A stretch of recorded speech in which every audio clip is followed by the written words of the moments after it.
So at this point in the process, we are still very early on. We're looking at both the expenditure side of the budget as expenses are projected for next year, as well as the revenue. And entering into this budget and all budgets in the past, the board's direction to me and guidance to me is to ensure that the proposed spending plan for the next school year aligns with the board's priorities, which are reflected in the board's goals. So this evening,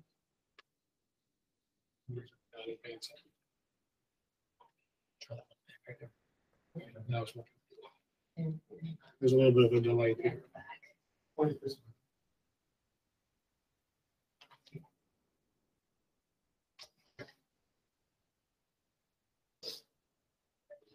So this evening, we're going to talk about how the budget supports our Board of Education's goals. Our goals were revised earlier this year to reflect where the district wants to go, particularly after the experience of assessing our academic status as a district, our academic achievement, but also looking very closely at post-COVID experiences that we wanted to get back to and provide to our students.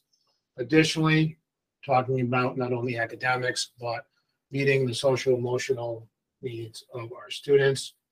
So part of our budget tonight will reflect not only the goals, but some academic highlights, some things that we are very proud of as a district that we want to maintain through the spending plan next year. Importantly, we'll take a look at some historical data regarding the district's proposed budget increases each year for the last 6 years.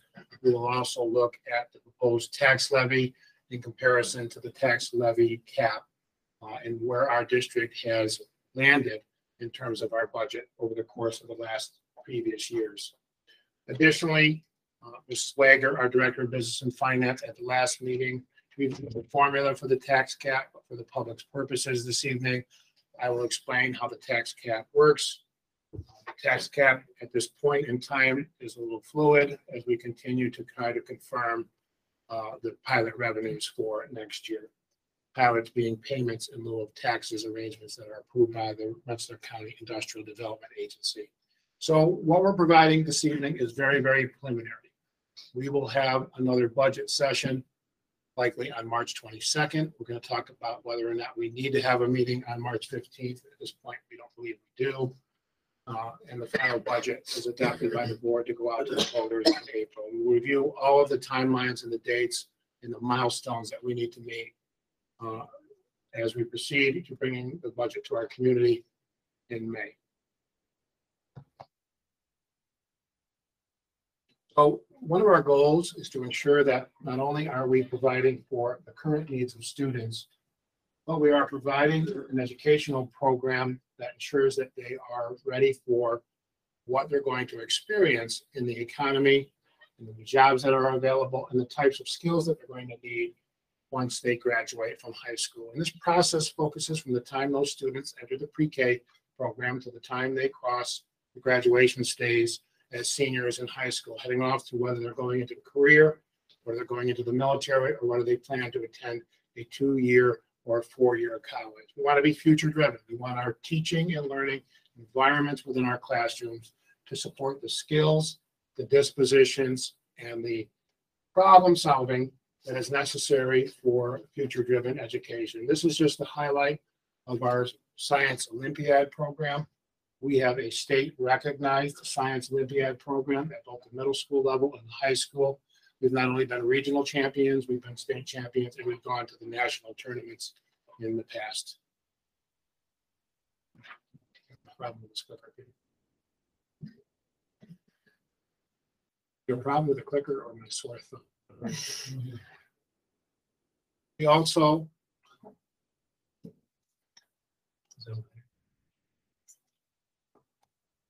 There you go.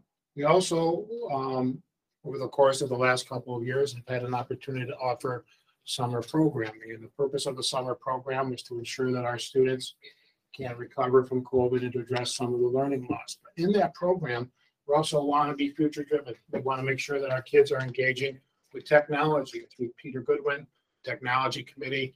and the help and support of our teachers and support staff, we have students engaging in technology in different ways than they have in the past. Peter, can you advance the slides for me? Sure. Okay. The goal of the board is also to ensure that we are whole learner focused, not only focusing on the academic needs of the students, but we know that learning is both social and cognitive, and we want to address the needs of the whole child. Their academic needs, their mental health needs. Mental health needs have become more of a concern and a priority across all of the schools in our country. We are experiencing the same trend. We have made decisions to expand the access to mental health services within our school district, including not only increasing the number of counselors and social workers we have over the last couple of years, but we also have unique arrangements with Rensselaer County Mental Health to provide for a mental health clinic services within our middle school and our high school, and we maintain a prevention specialist from the county who works with students who may have indicators of drug, alcohol, and substance abuse. Additionally, we also arranged this year for an arrangement with Start Children's Center to be able to provide for students who may be experiencing barriers to learning, such as attendance, food concerns, or other issues that may be preventing them from being successful in school. And it's a new program that we have at the middle school. This particular slide captures the engagement that is necessary to ensure that our students are meeting their academic needs, their mental health needs. We have a picture here of one of our CSTEP students engaging in a ropes course activity that was provided for them on a field trip. And we also have experiences where kids are working with partners, learning not only music, but learning how to work together. This is occurring at Janae Elementary School. Additionally, highlighting our pre-K program, that's been a major conversation that we've had this evening. We have our pre-K little ones engaged and working together, learning social skills, learning cognitive skills, and learning to be able to use some of their kinesthetic skills in working at our pre-K class at Red Mill. Additionally, we highlight our students who are recognized as Students of the Month. We celebrate the achievements of our kids. This is the Goff Middle School Students of the Month being recognized for their excellence in academics. Next slide. I often say that safety is baked into the DNA of the East Greenbush Central School District. We are very, very ahead of the curve in terms of the safety programs that we offer our students. Safety not only from a standpoint of physical safety and the infrastructure to make sure that if there is an issue that occurs in which our school may need to implement some of our safety protocols, that we have the technology, that we have the training, and our staff and our families, students know how to respond to that. But also safety in terms of feeling emotionally safe in our school. We want every child that's in our classroom or in one of our programs to feel like they belong. Additionally, we want every adult who works for us to feel like this is an inclusive environment where they are accepted, where we put them in the best position that they can be to be successful in service to the students. Highlighting this, we have implemented some programs to bring awareness to our students. This is an example of a program that was brought in to provide children experiences that they may not otherwise experience, learning a little bit about the Chinese New Year. And additionally, thanks to the advocacy of Mark Mann, our board vice president, and a lot of work that was done by Rensselaer County, we are the first district now, and Wanda McQueen, the first district now to have ready to implement on all of our buses the stop arm camera system at no cost to the taxpayers. Why are we talking about that in the context of the budget? Because everything works together. Our advocacy for this program, in combination with the procedures and the infrastructure that we put in place, all works together to create a safe and inclusive environment. Next slide, Peter. Additionally, we have great partnerships in the school district, and particularly with our first responders. We highlight the relationships that we have with police, firefighters, emergency personnel. Last meeting, 2 meetings ago, I think, the Board of Education approved a tax abatement incentive for our volunteer firefighters. we know the services that we get from our community, and we're very active in terms of the support that the law enforcement agencies, firefighters, and first responders to provide for each school. They sit on our safety committee meetings. They talk with us about things that we can do to strengthen the school district's safety plans, and we want to continue to have those relationships and opportunities provided as we put together the spending plan for next year. Next slide. We are a district in good standing. Our academic performance at all levels exceeds the New York State average, whether we're looking at graduation rate, percentage of students that graduate with Regents diplomas, percentage of students that graduate with advanced Regents diplomas, or the number of students that pass 3 through 8 state tests. We exceed the state average. In addition, we have had schools such as Red Mill and Columbia High School recognized as New York State recognition schools. And we have had 2 schools, Red Mill and Green Meadow, recognized as Blue Ribbon schools, National Blue Ribbon Schools of Excellence. We are ranked in the top 10 of school districts among more than 80 school districts in the capital region. So our budget is an investment in the success of our students and how well we do in East Greenbush. Next slide. Additionally, as we move towards presenting you with the preliminary budget information, our budget is designed to continue to provide programs, services, and the resources that the students need to continue to maintain success, both academically and through their social emotional needs. Additionally, our board has had an expectation that would be as efficient and effective as possible in deploying the taxpayers' resources. And so we really do balance our needs for our students against the community's capacity to pay. Also, we want to maintain long-range fiscal stability. And it's very important for our district not only to look at the budget from one year to the next, but also how are decisions that we make now in planning for next year's budget, how are they going to maybe impact future boards, future district budgets, looking not only 1 year at a time, but looking at multiple years. For example, there have been years in which the district did not receive the level of state aid that we're receiving next year, but because of good fiscal planning and long-range planning on the part of the board, the administration, previous administrations, previous boards, we've been able to weather those storms. Next slide. As we move into the numbers, Mrs. Wagner has put together some averages that I asked her to look at. This graph represents the last 6 years, looking at the tax cap, which is the amount that New York State, under the tax cap formula, would have permitted us to raise the tax levy versus what the final budget actually did. So the tax cap is represented in the blue.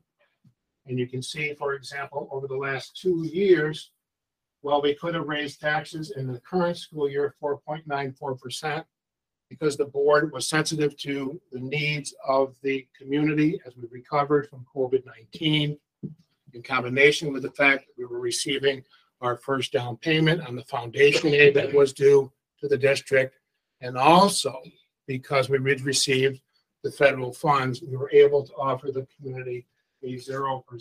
We made the decision to forego that 4.94% tax levy increase based on those 3 factors. The prior year, our tax cap was 1.28%. Approximately $560,000 is raised in the district through the tax levy for every 1% increase in the taxes. So even the prior year, we had a 0%. The board has always, in both my time and before my time over the last 6 years, kept the budget for the East Greenbush community below the tax cap. Next slide. The tax cap is represented by a formula that really is not a 2% tax cap. Our starting point is generally looking at the current tax levy, which is $58.3 million. So 1% of that is 583. I said 560, it's really $583,000. 1%. The tax base growth factor is a measure of what is happening with the tax base within the school district of East Greenbush. And the tax base has been growing within East Greenbush. Last year, the tax base was growing at the fastest rate of any district in Rensselaer County. That tax base growth factor next year is not as high, but the tax base is still growing, and we'll show you a chart that indicates that. So we take that tax base growth factor, we multiply it by the current tax levy, and we get a subtotal of $58.8 million. We have to factor in payment in lieu of taxes agreements. These are generally businesses through the economic support of the Rensselaer County Industrial Development Agency who receive agreements that abate or reduce the taxation that those businesses have to pay, typically over a 10, 15, or 20-year period. And there's a phasing generally of them up to full taxation. The pilot revenues that we receive this year get added in to the formula because the more revenue you receive in pilot payments, the less the tax levy can be increased. If your revenue from pilot payments is going down from one year to the next, the amount that you can raise through the tax levy increases. So we added in. Now we have a capital exclusion, which is the principal and interest that we pay on our previous capital projects. That portion of the budget is exempt from the tax cap. So we subtract that and we come up with $61.9 million. And now we multiply by the allowable growth factor in the levy. And what does the 1.02 mean? Under the tax cap formula, it's the starting point is inflation or 2%, whichever is less. So inflation right now is about 7 to 8%. So we go with the 2. There have been years when you look at the tax cap where the inflation rate or the CPI has been much less than 2. But our starting point is 2 because we have to go by the lower number, either 2% or the rate of inflation. So we come up with a subtotal, and then again, we see that our pilots have to be subtracted. And at this point on this tax cap calculation, we're saying that the pilots' revenues this year compared to next year will be the same. As we've learned more information, and we'll present this next time, and you'll see this later on in the revenue projections. When we talk about revenues, our tax cap is, or excuse me, our pilots are going to change a little bit. Our pilot revenue is actually going down next year a little bit. So that actually raises your tax cap. But right now we have the tax cap at 2.61%, given everything that we calculated. So what that means at this point is we only need a 50% vote to raise the local tax levy 2.61%. Next slide. This is a graph representing the tax base growth factor, what has happened to our property values within East Greenbush. And last year there was a spike because the value of the properties were increasing quite a bit. This dip, to be clear, does not represent that property values are going down. That is not what this graph represents. It represents that they are going up at a slower rate than they did last year, but they are still going up. Just to tie this into something that we learned at the BRAC meeting last night, as the Capital Region Planning Commission presented the enrollment study. They do enrollment studies for 6 districts in our region. Of the 6 districts in our region, the only district experiencing growth in the kindergarten birth rate is East Greenbush. The only district that they do studies with that is experiencing cohort survival growth and entering kindergarten class is the East Greenbush School District. So don't be misled by this graph. We're experiencing growth in our property values. We're experiencing growth in projections of the number of kids that we will be serving in the district. And we are one of the few districts that can say that in the region. People are coming to East Greenbush to come to the school district. It is reflected in the housing market data that is in the study, and is reflected in the enrollment projection study that we'll talk about at another time. Next slide, please. This is just another way to take a look at what has happened with inflation. and the tax cap starting point over the course of the last few years. Next slide. We want to take a look not only at what is impacting the school in terms of the state aid, but we also want to factor in what is happening on the average tax levy increase over the last 6 years. And this represents budget to budget, what's happening with our overall spending plan. You can see over the course of the last 6 years, taking 6 years worth of budgets, while the budget has gone up at various points, more so than others, the average across the 6 years, the budget's gone up about 2.5%, averaging it over the 6 years that we've been working together to put together budgets. Next slide.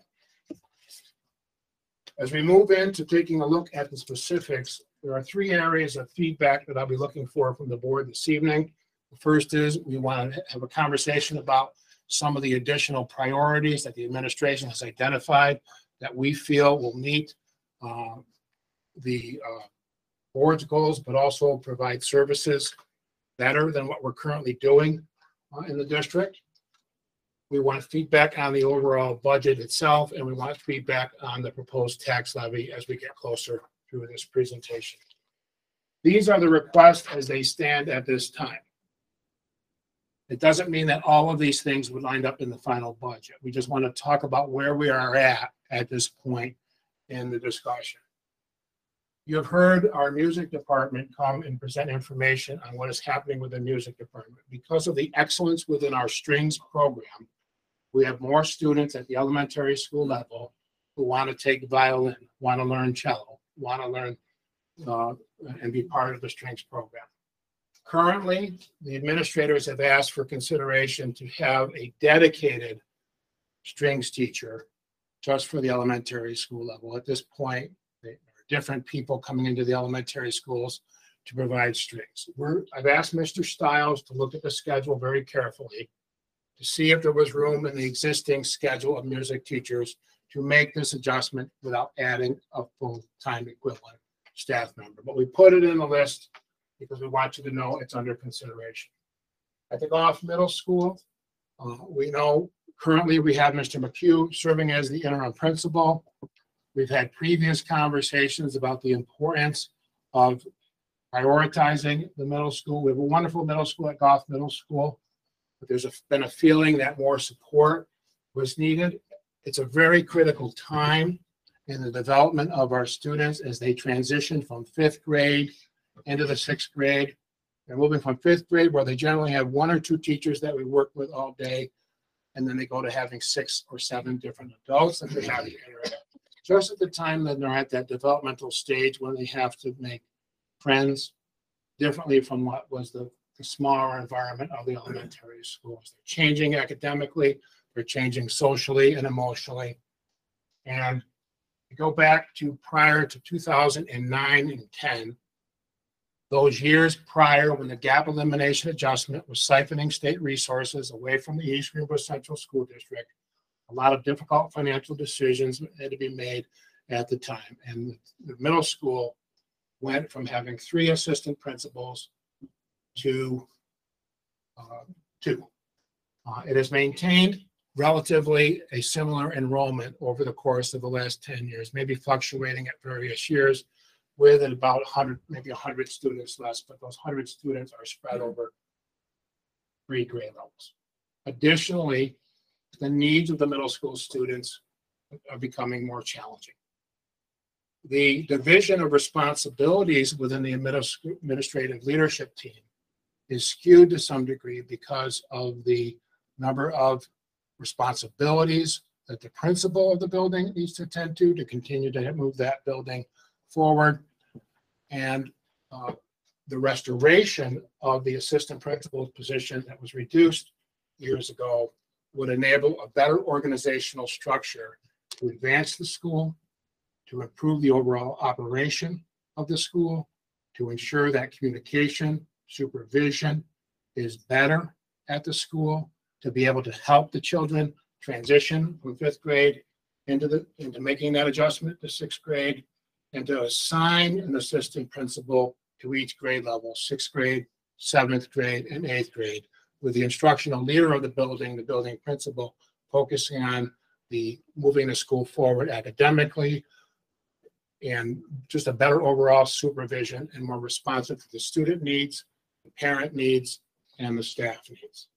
So I'm recommending that that assistant principal position be restored next year.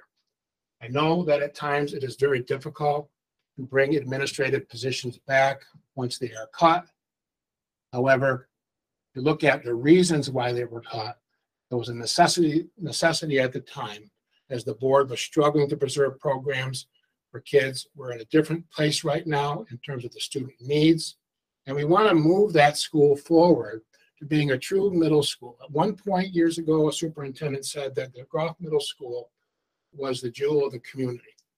We've got great teachers there. We've got great students there. The administrative structure does not support the development of the school at this point. It is a struggle to attend to everything that needs to be done to advance that school, given some of the changes that have occurred in mental health, as well as the need to help kids transition through those very difficult years with more attention and supervision.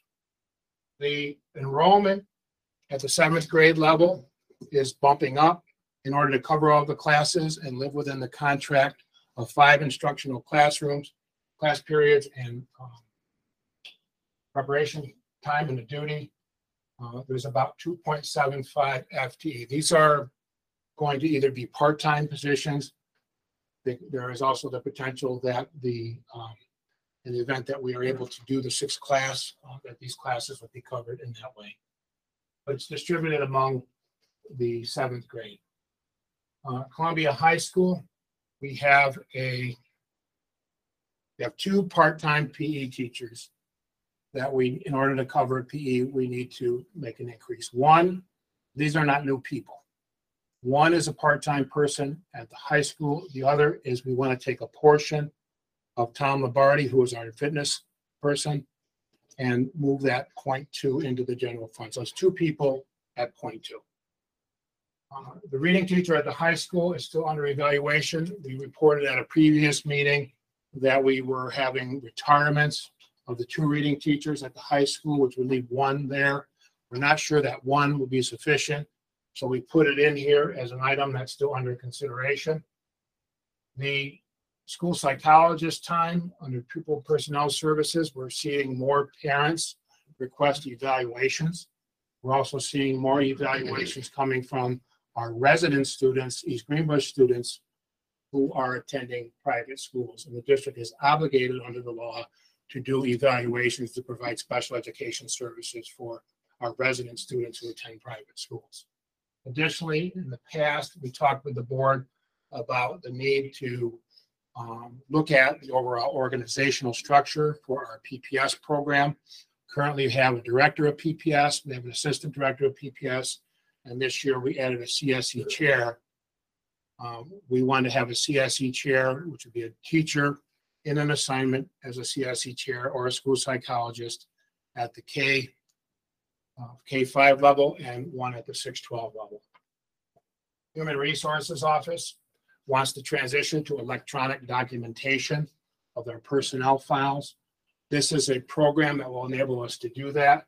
We're still very much operating in human resources with paper forms. This is a program that is eligible for BOCES aid and purchased through Questar. This cost of $57,000 is prior to the aid. So, and as you heard this evening from Dr. Cruz, our aid ratio is 63%. So we would get about 63% of that money back in revenue and both in the form of BOCES aid. MTSS ELA coordinator, that is currently entitled the RTI coordinator. That is the position that Lisa Mahar is currently in. That position is currently funded in federal grants. We're going to propose that that position, because it has been very successful, be in the general fund budget. Additionally, because the program is now not only looking at the reading, math, and early literacy needs of our students, we're starting to look at social emotional learning and really looking at the integration of behavior, social emotional learning needs, and academic needs. So Mr. Stiles, in reviewing this need, would like to retitle the position, which is multi-tiered systems of support. which is the direction that we want to go in. E&L department chair. The E&L department is growing. We have department chairs that exist in other areas. This would be a stipend of $5,500 according to the contract. And Mr. Stiles has asked for a little more professional development money to support the social emotional learning initiatives within the district. Next slide. So a couple of items that I think we're going to ask administrators to come back and report on to the board. And one of them is the technology plan. First glance, you might say, well, why is the technology department getting so much money? And that's the exact question I asked Peter Goodwin about 5 weeks ago. Okay? There's a plan in place that will drive revenue in order for the district to be able to continue to replace the devices, the Google Chromebooks and the iPads that the students are using within the classroom. That plan is dependent on putting technology in place that is eligible for federal E-rate reimbursement. The infrastructure networking of the district needs to be upgraded. Some of these devices, these Aruba devices that are on the ceilings that provide Wi-Fi support, we have them in place. We need more of those in order to ensure connectivity in some areas of our schools. Through the safety committee, we have heard that cell phone use is a problem in some of the schools. That E-rate monies is only eligible for things like that, network upgrades, safety upgrades, as well as expanding the ability to be able to have an uninterrupted power source in the event that we have a power outage so that our network is not affected by that. Mr. Goodwin knows a lot more about this. We're going to invite Mr. Goodwin back to a meeting, but basically, if we budget now for the expense, we qualify for the E-rate monies. The E-rate monies go into the district's revenue stream, and we use that revenue stream to continue to replace Chromebooks and devices that need to be replaced, and it maintains our schedule of replacement of those devices for the students. In athletics, we always try to support new opportunities for the kids. One of the things that Mr. Jones has asked for a lot more assistant coaches than we're recommending. However, we know that supervision is always a concern when a student gets injured or when we have to travel for an away game. So he's asked for assistant coaches, and we're recommending that we add varsity level assistant coaches in both boys and girls basketball and volleyball. Additionally, girls wrestling has become very popular. One of our neighboring districts has a state champion in girls wrestling. It is not a huge expense, but it would benefit a lot of students. And we have a number of students that would be interested in doing girls wrestling. You heard about the Fit for Life program at the last meeting. And tennis has fallen off in terms of student interest, and some districts have gotten together and they said, what can we do to encourage kids to learn about tennis, because tennis is a lifetime sport. You can play it from the time that you're little to the time that you're a senior citizen. And so some schools would like to get together and create what's called an extramural program, like our intramural program, but the kids get together and they play against one another. It's not necessarily an interscholastic league. And he's talking with 3 or 4 other districts about how that might.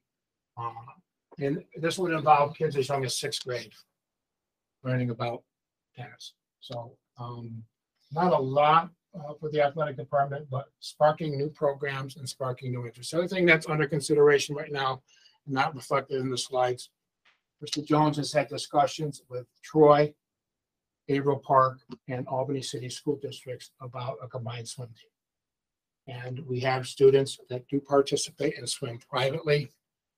As I understand his discussions at this point, the program at Troy Averill Park's combined team is pretty full in terms of the girls swim, but they do have room to accommodate some of our East Greenbush boys swim, and Albany has room for the girls. If I reverse that, and we need to look at that a little bit, how would the logistics happen, the busing and all of that, but we'll bring that back to you. Okay. The maintenance department is looking for, as part of the replacement schedule, a truck to replace an old and aging truck for snow removal.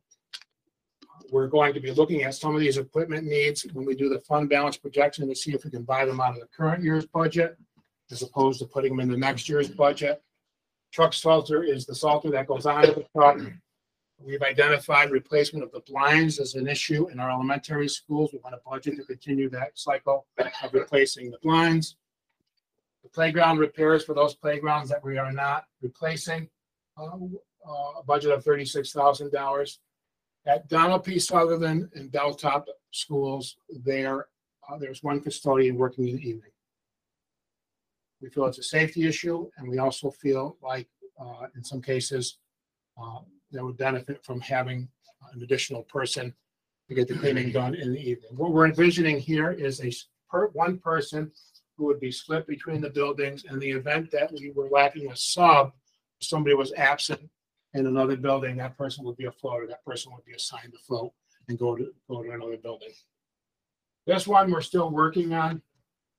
I just want to explain the concept. Linda and I and Paul Bickle are talking about this. We're not sure if it's actually going to work out yet, but we're confident it might. The district has put in new boilers, new heating and ventilation systems as part of our capital project work. They're computer-based systems. They require preventative maintenance. Those systems generally are supported by a contract for service from the manufacturer, which in our case is Trane, T-R-A-N-E, Trane. Okay. We're going to bring back data to you to show how much we spend on that contractual service over the last few years by bringing them in to maintain, to do preventative maintenance on what is really more sophisticated systems. We believe at this point, we're still costing it out, that it might be less expensive than contracting to have Trane come in every time we need something done. Have our own heating, ventilation, air conditioning technician as part of our custodial and maintenance staff. Additionally, there is a civil service title available in Rensselaer County that supports the duties that Mr. Bickle needs. But we've also received a request from Little Red Schoolhouse, North Greenbush School District. Do we have anybody currently who could help them maintain their heating and ventilation systems and do preventative maintenance? So we're talking with them about what they would pay in terms of revenue to the district that may offset some of the costs posed by the HVAC technician. So this is a work in progress. The idea is we might save money in contractual expenditures by having our own person, and we might gain some revenue by having that person help out the North Greenbush School District. We also want to provide some additional training for our transportation staff. We're doing CPR training, we're doing AED training, we do training on working with children with disabilities. And we want to add to that because we know how important making sure that our bus drivers and our bus aides are prepared to be able to respond to student needs. And as we reported previously when we discussed keep maintaining the current 3 pre-K classes plus the 7 or 8 slots that we have at ECHEC, we want to move about $100,000 of those expenses in the general fund. So all in all, the requests at this point total $1.7 million. Next slide. Right. On the revenue side of the budget, we start with looking at the current tax levy, which is $58.3 million. At this point in the budget process, and we're working really hard to look at our revenues. We know that the board wants to make the district budget affordable to the taxpayers. We're at 1%. 1% increase, again, is approximately $583 additional $1,000. I would caution the board that generally going with a 0% tax levy increase over multiple years, depending on the circumstances, may put the board in a position in future years to potentially have to spike the tax levy more so than what the community may anticipate. Secondly, we cannot count on the level of a 21% foundation aid increase every year, which is about $4.2 million next year. we're going to be leveling off. I look at the foundation aid increase we're getting this year is money that we were supposed to be getting in prior years in a one-year bump. Typically, the foundation aid, other districts are not getting what we're getting. Some districts are getting somewhere between around 3%. And those districts that were overfunded are getting very little compared to East Greenbush. So a 1% tax increase at this point in time is still under consideration as to what we might be able to do. But in generally, multiple years or consecutive years of 0% tax levy increases to put the district in a position where the taxes either have to go up more so than what we would like in future years, because that foundation aid is not going to necessarily keep pace with what we're getting this year. Secondly, the only other option when you were faced with that is to start the process of utilizing your fund balance to pay for recurring expenses, and it's a dangerous trend to get on. And the third thing is you have to cut programs and services. And our community, deservedly so, has high expectations for the educational programs that we provide. So I think we're at a good point. I know we're going to have a discussion of this. We're at 1% right now. Payment in lieu of taxes, I mentioned that they're going to go down next year. We've done some reviews. Some of the pilot schedules are being adjusted. State aid, very good situation, as Assemblyman McDonald said, in terms of what we're getting this year. And he acknowledged that in part is because we weren't getting what we were supposed to be getting. So we're getting about a $4.2 million increase. Keeping in mind, about 460,000 of that, Linda? 426,000. 426,000 of that, unless the state budget changes, we're going to be told to spend that on tutoring for grades 3 through 8. So that's not revenue available, discretionary revenue. That's to add a program. So we're really only getting a $3.8 million increase in state aid. We're going to have to, on the expenditure side of the budget, put a tutoring program on that for $426,000. So that's not revenue available necessarily at this point to lower the tax levy or to spend on something else.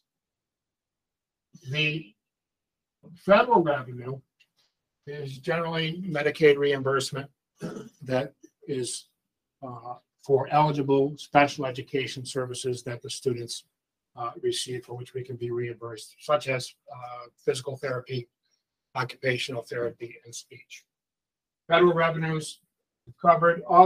Generally other revenues includes fees we charge for utilization of the buildings, revenue that we might make through athletic programs, refunds from services that we get through Questar BOCES at the end of the year, and those go into the general fund. Interfund transfer, we've been spending down each year, and the Finance and Audit Committee, I think, knows this, a debt service fund that was a little too high, and that districts have been asked to bring down. So we appropriate that money from the debt service fund to be able to offset escalating program costs. And we're going to be recommending about $375,000. So our total revenue is $102.2 million at this point. We don't know whether the state will increase state aid or reduce state aid. My guess would be it will be unlikely that they will increase state aid for a district like East Greenbush. But as I said, there are other districts that have gotten less. And we recommend appropriating $6.82 million of fund balance to close the gap between projected expenses and projected revenue. So all in all, our revenues would total, if this stays as it is, and we're still working on it, $109.1 million. Next slide. As we move to the expenditures, as is every case, every year, salaries, health insurance, and benefits, teachers' retirement, employee retirement are going up. Our estimated cost of salaries is $54.6 million. Equipment expenses, slight adjustment in the equipment lines, contractual expenses. We're really adjusting that down a little bit. Supply going up. We're impacted by inflation, no different than any private business or any homeowner or family. So we're adjusting our supplies budget a little bit to account for increased costs. Software staying about the same. Tuition, our tuition payments that we pay for our students who are educated outside the district. And then textbook funds, which are reimbursable by state textbook funds, BOCES. We're still in the process of finalizing our BOCES budget. So this number of $6.7 million may change. One of the things we have to do through working with Bill Coyle and the PPS department is we have to verify those students who are receiving special education services who will need to go into a Quest Start program next year. And those are tuition slots that honestly may go up because of some of the student needs that we are experiencing. Our benefits are $29.1 million. Our debt service is $6.9 million. That's principal and interest on our borrowing for previous capital projects. Without the additions that I listed, the different things I listed, such as the music teacher and some of the adjustments that we made, our budget would go up 2.45%, $107.4 million. Adding on the list that I shared with you of the additions, it goes up another $1.7 million. Balancing it with the revenues that were projected on the last slide, our projected budget would be $109.1 million, which represents a 4.06% budget to budget increase. But again, we will be able to do this with a 1% increase in the tax levy. So the budget would go up 4%. Tax levy at this point is at 1%. Next slide. We're still in the process. Again, we have several weeks before we have to present the budget to the community. We have to finalize our enrollment. Our enrollment is fluid in some of the schools. We have to look at our staffing to support that enrollment. As I mentioned, we're going to finalize our BOCES services. We have to finalize insurance, health insurance, as you know, never goes down. It's going up in the range of 9% for one of our plans, in the range of 14% for another of our plans, in the range of 6% for a prescription plan. We don't necessarily take those escalated costs and lump them onto the budget. We try to find room within the budget to some degree and through use of reserves to make that benefit increase as manageable as we can. And we want to finalize some of our equipment needs. As I mentioned earlier, I've asked Linda to consider, once we know where we might end up this year, to purchase some of those equipment, such as the trucks, etc. The other thing we need to do that we haven't talked about, we're working on transportation, not to get Mr. Dunn upset, but one of the things we're trying to do is we have had a replacement schedule for our buses. And there are some buses that we really need to take off the road and replace, just at a time when we're not certain what's going to happen with electric buses and we don't have the infrastructure. So I've asked Linda and Wanda to cut back the number of buses that we might need to replace next year to really what is only needed until we figure out with certainty what this electric bus, zero emission bus, is going to really mean. So you're going to see a proposal that may be a few or less than what we originally thought in buses. It could be in the range of some smaller buses and some larger buses, but we're going to talk about that at the next meeting. But we do have the transportation reserve, and that will be a proposition if the board supports it. But we're looking at what we really need versus what we can forego until we figure out a plan. And we're also doing a fleet study with a private company to come in and look at what would be needed to equip our buses and our transportation center with zero emission buses. So that's where we're at this point. It's March 8th. It's got a ways to go. We don't believe, based on the information that we have right now, that we'll have really a lot of additional information for next week. So to remember, when we did the budget calendar, we said, let's add another meeting in case we need it. We don't think we need it unless the board really wants to come to another meeting next week and have more discussion. We're certainly willing to do that. The third budget review session will be March 22nd, which will be the second budget review session. If you're running for the board candidate petitions are going to be available on March 27th. Board adoption of the proposed budget by April 4th.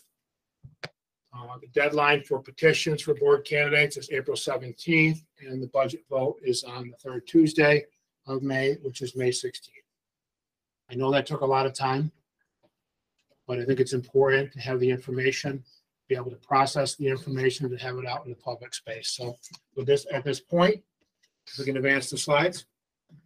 I'll take any questions, concerns, or feedback that you may have. We'll bring those questions, feedback back to the table. We'll try to continue to refine our budget. Thank you for your attention. I know it was a rather long presentation. Thank you very much. Thanks, Jeff. So now on a part of our discussion item, the first thing, as Jeff mentioned, is feedback on the budget. Board members, a lot of information shared. Preliminary thoughts or anything that can help guide the administration on next steps, things to look at. Initial thoughts?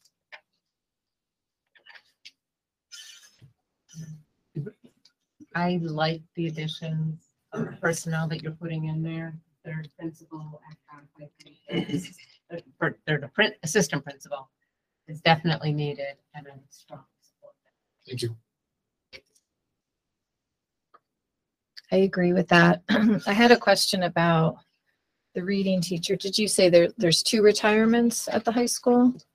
I asked Mr. Harkin for a little help. We have three reading teachers at the high school right now. 2 of those reading teachers are retiring. One, our plan was to move 2 of those positions, not the people, but the positions to other places to move reduce the number of early intervention specialists.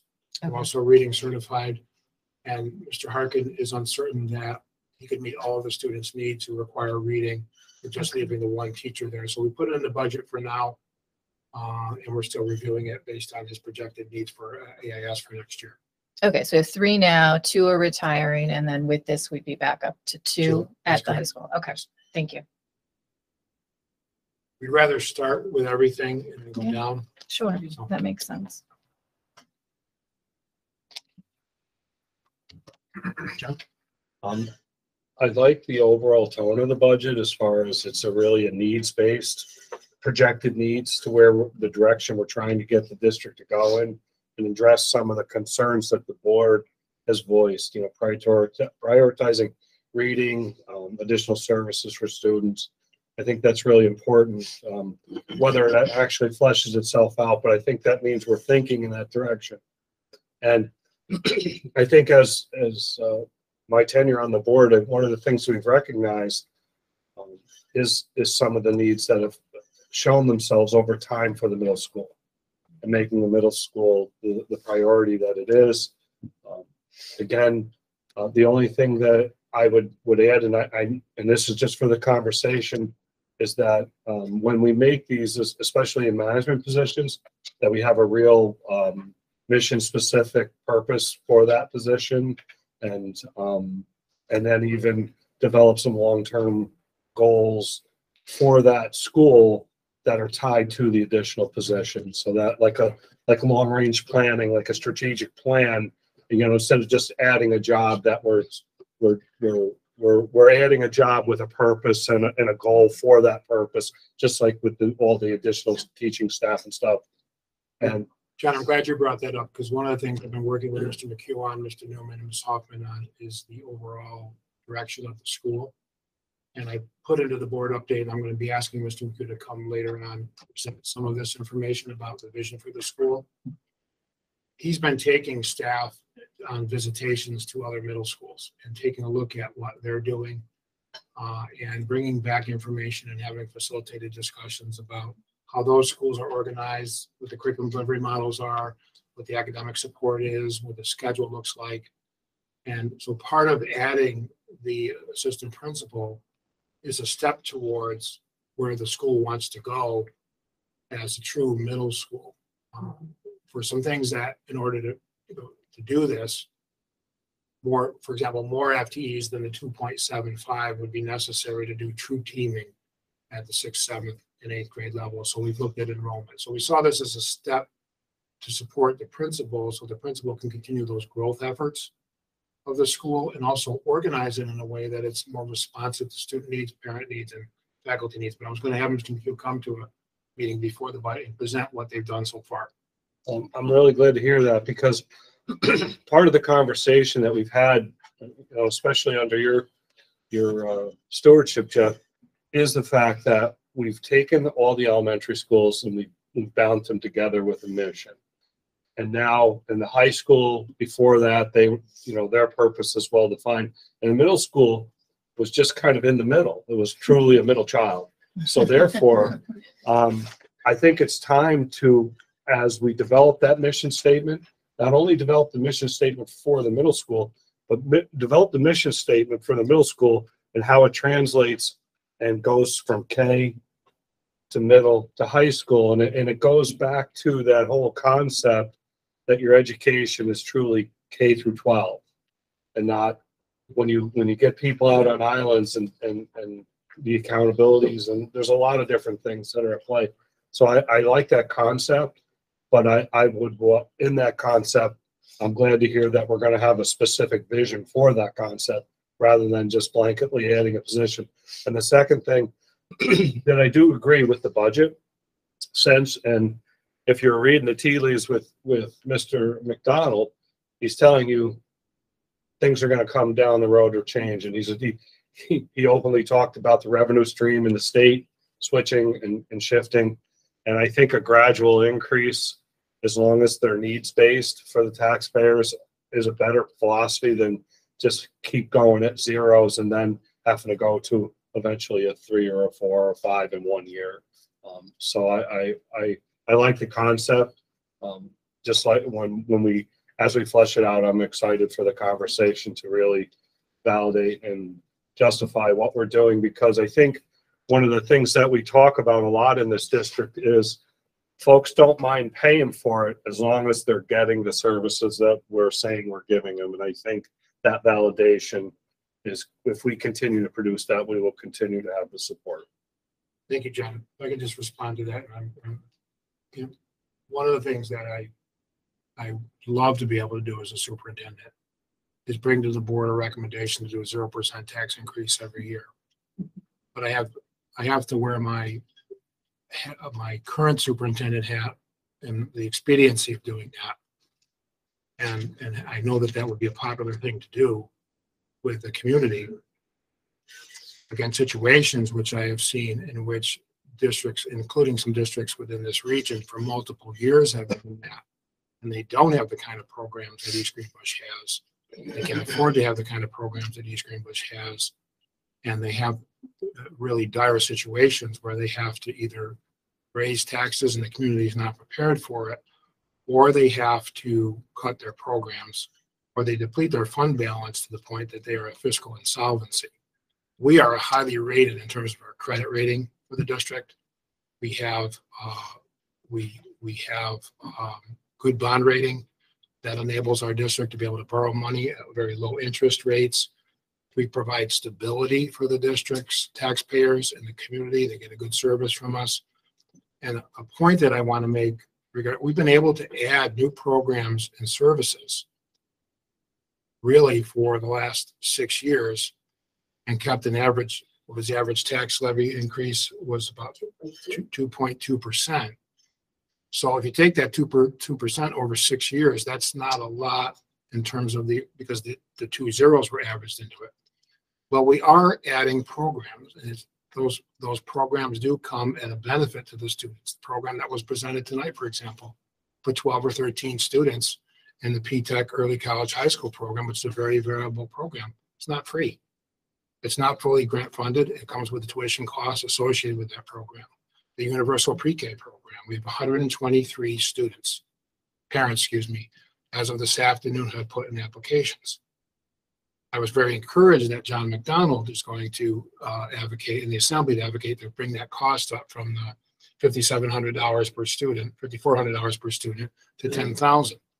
That program is not free.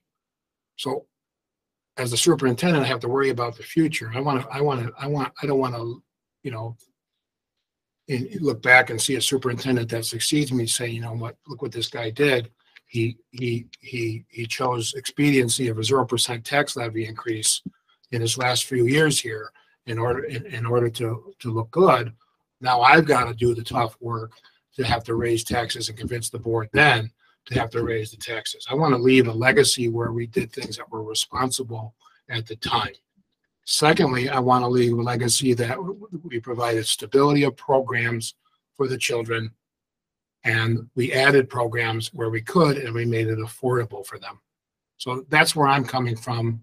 I know there are different opinions on the tax levy increase, but I also feel a responsibility that we cannot rely on a $4.2 million foundation aid increase every year. And we want to put our district in the best position for the future to be able to maintain the kind of stability and the high expectations that the East Greenbush community expects. Well, I think that correlates to two things, and I'm glad you brought it up, because there's the popularity, but there's also best practice, and sometimes they don't marry. But I think, at least from my perspective, one of the things that we are doing better each year here since I started on the board is we're reaching a broader scope of students.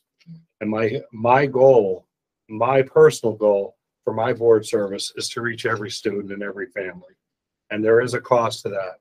And I'll value that cost as long as, like you said in the very beginning, that we're spending our money wisely and appropriately, but effectively, instead of running around with a garden hose just to add things. And I do not want to cut. I don't want to start a program and then have to take it away from people and families that are benefiting from it. And even if it's only a small target group, because they deserve the same opportunities as our high achievers and the broad spectrum. So I'm encouraged by that, and I'm encouraged by the purpose and the thought that goes into it, and making sure that it's effective and we do have results. That's why we do program reviews. I just want to make sure that all the money we spend is being used properly for the benefit of the community. So thank you. Thank you. Somebody else? Thank you, Jeff. I know it was a lot of work went into that. Just a couple things. So the last 2 years with the 0%, I don't think that it was this board's intent or the district's intent to do that to make anybody look good. I think it was done to help the taxpayers of our school district. I don't think our economy is in full recovery yet. Prices in the grocery store are not coming down, they're going up. Gas is still going up. Housing is still going up. We were very fortunate from what the state was able to give us this year that, you know, I believe we can maintain another year at the 0%.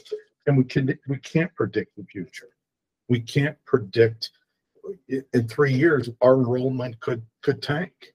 And I don't think that it's fair to say that if this board wasn't to implement this 1% increase, that, you know, previous or future boards, you know, are going to be struggling because we didn't do this. Because I don't think that that is the case. If we don't do a 1% raise, that $1.7 million in requests will not happen. Is that what I'm understanding? No, not necessarily. So you could, First, we'd have to look at it. We have to look at everything. We have to look at all of those requests. and I know this is all Right, preliminary. we have to This look at is- all those requests, whether we need to do them or not, in some cases. Some I would venture to say or would wind up on my next set of recommendations. The 1%, if I implied that the board, if you've interpreted me as saying that the board went with 0 for 2 years for expediency, that's not what I said. Earlier in the presentation, I said that the board, for good reason, made the decision because kids were recovering from COVID and families were really hurting. Some of our families in the community were out of work. So we made a decision that year because we were coming off of a hybrid model to do a 0%. And it made sense because we were also receiving the federal grants and the aid. But I have experienced situations where future superintendents and future boards look back and say, if they only did raise the tax levy incrementally over these years, we wouldn't have the proposed budget gap that we have. The board made the decision to go 0 for 2 years for very good reasons that were about the community's interest in the students. I worry about the perception later on that when you don't have the revenue coming from the state, that you're going to have to raise the tax. We don't have a crystal ball. You're absolutely correct. However, in working with some of the state forums that we've been talking to, including the state aid planners and all of that, they're telling us basically, look at this aid increase that you're getting next year as a bump payment and expect to have more normal increases. So that's what I'm worried about. And there's And I recurring- don't- I there's understand recurring- that. I just want to clarify that, Mark, because I No, I was understand. not criticizing the board. I was saying that someone could come back later on and say, you know what? The district and the board chose to forego incremental tax increases in the levy.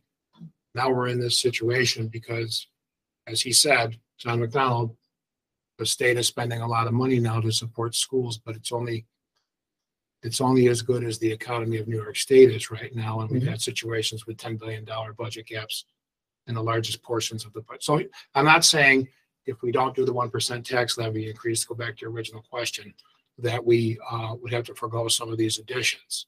I'm saying it's going to be a tighter budget that may not provide us with the ability to respond in the future to some of the program needs that we may have at the time or some of the emergencies. We maintain fund balance within our budget so that we can handle things like the fuel tanks at the transportation center. Nobody planned on spending that money. We had the money within the budget to be able to do it. So it's things like that. So I'm sorry, long answer to your question. I want input on everything, and I appreciate that you brought up what you did. Thank you. So let's talk a little bit about programs first. I absolutely support the focus on the middle school. It has been one of our biggest areas that we want to make sure that we're trying to continue to grow and continue to join those guys as a community. Because I do feel like they were the meat between the sandwich, and unfortunately we kept forgetting about them. Not intentionally, it was what it is. And COVID took a big hit on them. Even the kids going in still to the middle school is still having challenges. Middle school is hard to begin with. You add in some social issues that COVID may have had, so forth. So I absolutely support that. I do want to say, though, I want to make sure we're spending it wisely. I worry a lot about mental health in the middle school. And, let's make sure that we're focusing on that area as well, and transitioning the 5th graders to 6th grade and the 8th graders to 9th grade, because I think those are the two challenging years. So, I'd ask us to think about that during that $1.7 million and how we can cover those things. And then just back to finances, I guess we're deciding between, do we do a 0 now, or do we do a 1% to maybe reduce down potential pain in the future? But my question is the 1% is really not giving us a lot, right? It's giving us 500,000. Yeah, Right. next year, but it's also recurring revenue in the future, whereas the state aid is not predictable recurring revenue. So you're adding the $583,000 to the levy next year through the 1% increase. That's Yes, already in the exponentially. levy now, and exponentially that would grow if, let's say you did another 1% the following year. That's 1% of a higher number. Mhm. So it's recurring revenue, whereas the state aid is unpredictable. So, It's a as I said in my challenge. update, it would be easy to perceive that you could just find that $563,000, close that 1% gap down to the 0. That's not my concern. Yeah, My it's concern is in the the future. future years and making sure that the community understands that as we add programs and services, that we do make a concerted effort to keep those programs and services from impacting the tax levy. But it's not unreasonable, and the state aid formulas are calculated based on the wealth of East Greenbush School District. So there is a local portion contribution that should be expected when you're adding programs and services and your budget is going up every year.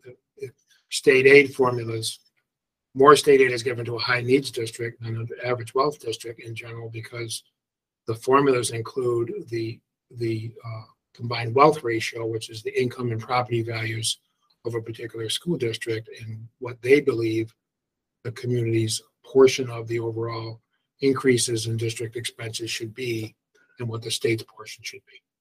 I guess, I still worry that 1% is not really going to get us a lot next year if they drop the 4.9 down. It's going to give us 500 500,005. It's a little bit So- of getting used to the idea that incrementally our costs are going up. And therefore, the portion of the cost that state aid may cover versus the portion of the cost the local tax levy may cover is going to change. Understand. I think we all have to figure out, do we want the 1 or do we want the 0? And then go through Or it that way. somewhere in between. Yeah, or well, and 1 is not large considering what we've been doing the last couple of years. Well, it's not Just- large too, because these are asks, these are all additions. We're to- not there yet. You know, I mean, does anybody else want to weigh in? I'll weigh in too. Charlie, anybody else? I just want to weigh in. I understand all the asks and I appreciate that. I understand the need for them, but I just want to make sure as we look at them, if we implement, we need to make sure we can sustain. You know, I don't want to see us putting positions in, putting programs in, and 2 years down the road. We have a lot of internal discussions, Linda and I, in debates with administrators about that very issue. We look very carefully at the ads, and there's a lot of tough conversations that happen away from the board table regarding, can we do this differently? Can we do this cheaper? Is this really needed right now? Can we buy it out of this year's budget? Why is that needed?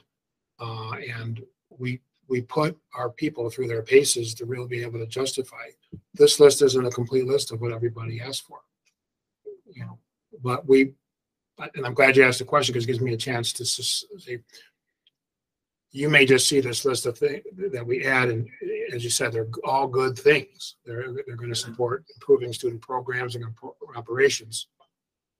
But we do have tough conversations internally as to, is this really needed? We're still having conversations about the music teacher, for example, about the HVAC technician, about some of these other equipment purchases, and saying, you know what, can you forego that? So, Right, because bottom line, and it goes with what Mark's saying, as the budget goes up, that 1% this year, 2% next year. To you, many people can afford that, but there are people that can't even come close to affording Yeah. 1%. I talked to someone who doesn't have the money, $50 for daycare. That 1% would be huge. To them. one of the things I asked Linda to do, which we didn't do last year, and I think I asked you to do this, if not, I'm catching you by surprise. Because our tax base is growing, right, and the property values within each group are growing, 1% increase in the tax levy does not necessarily translate for all of our taxpayers a 1% increase in their tax bill. So we're going to share with you, and not to up the ante on Mrs. Wager, who's very talented. And then we'll give you an example similar to what she's been able to do of how that 1% tax levy increase would affect the average homeowner's tax rates by municipality. We did talk about that, right? We did. Right. So a large portion of the district will not see that 1% increase reflected in their tax bill in terms of the residential side. It's a 1% growth in the revenue that we're collecting from the taxpayers, but it's spread over the property tax base in such a way that in some cases, people's tax bills will go down, even though we're, is that correct? It's possible. But one thing I'd like to remind the board of is we talked about the assessed value and the growth. And so the value in the district continues to grow. As I said, currently in this year, our homestead assessed value is $1.9 billion. The reason our pilots are going down is because we have 3 pilots coming off. One of them is fairly large, and that's the FedEx property. That pilot payment was about $700,000. They're going onto the tax rolls now for next year. So that's another thing to consider, because what happens is we have the dual tax rate system. So the non-homestead assessed values will go up as these properties go back onto the tax rolls, which helps the homestead assessed values. But remember, we're talking about $583,000 that would be bringing in revenue. It's spread over currently $1.9 billion of assessed value in the district. So it's this 1% it's a minimal effect on an individual's tax bill.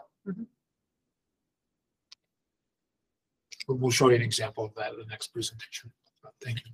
So I'm supportive of looking at the resources towards kids, the most benefit kids, the instructional positions.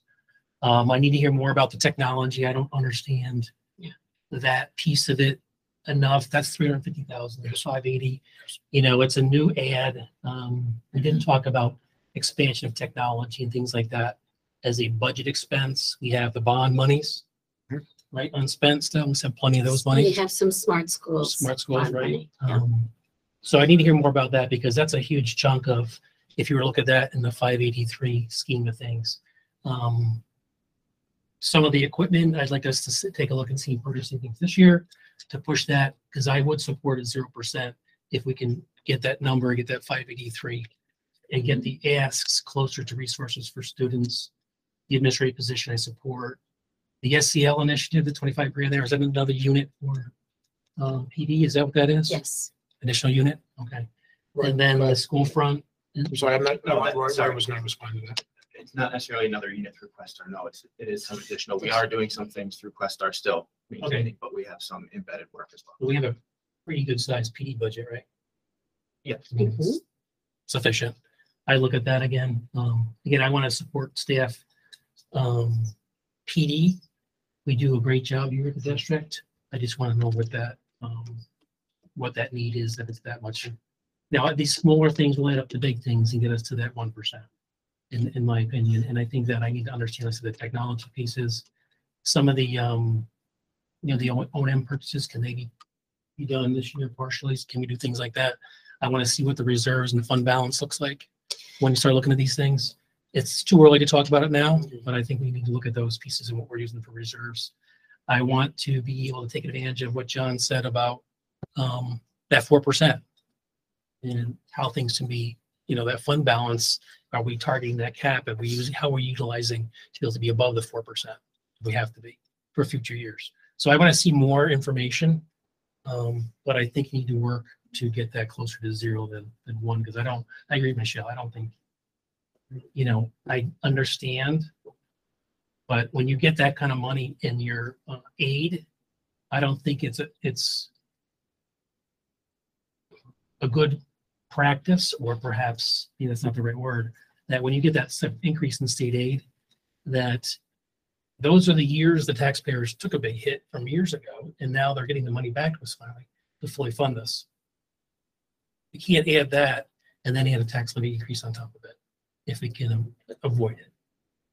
So that's kind of my take. Again, it's very preliminary. I think that amount of work that went into this was tremendous. In past years, we started at 10% and we got it down to whatever. We're talking about 1% in the grand scheme of things and $100+ million budget. I understand that, but I think that includes the priorities. So as much as we can manage this year, look at those priorities again. Keep resources closest to kids.